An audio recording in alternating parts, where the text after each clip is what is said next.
अस्सलाम वालेकुम दोस्तों ते क्या हाल है सारे ना खैर खैरियत है ठीक ठाक हो तो सरकार वालिया अज एक बंदा दाना चलो जी जुलने फिरने टुरने इतना दरबार है एक बार्डर ने कोल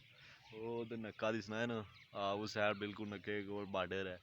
ते बार्डर पर गए होंगे तो रिश्तेदार भी हैं साढ़े बार्डर पर मंगी दुआ शुआ मुड़ी मैं नहीं औनी उत्थै मैं चलो रिश्तेदार ने नाल मिलवाई होना उन्होंने भी रिश्तेदार ही सी हाँ ते रिश्ते ही छोड़ो अपना ही है तो वीडियो तक सी फिर मोई नहीं कर सी कि माड़ी वीडियो चाड़ी आ गए उत्थै ते गपशप मारी फोटो रारा पर नहीं मारै मैं इ'यां कीता दा उ'यां कीता दा फलान कीता दा टमकान कीता ते मुड़ी दा आना जी बार्डर 2021 च मैं टप्पेआ सां जी ना बार्डर ही जेह्ड़ी यार 1987 दी बंद है रार पार कोई बंदा आई नहीं सकड़ो सख्ती होई दी है 1980 दी तू किसा 2021 च टप्पे वो है जी मैं बस टप्पी जंदा जी इ'यां ग्यास होंदा उ'यां ग्यास होंदा उ'यां मुड़ी दा आया सो तो बाद फिर थोड़ी देर बाद उन्होंने पूछा जी इत्थै पहली बारी कदूं आए सो है जी मैं शादी थी जरान कोई 12-13 साल पहले आया सुनना है वो शादी कदूं हुई है जी 2011 च आया वो 2011 तू आना मैं पहली बारी आया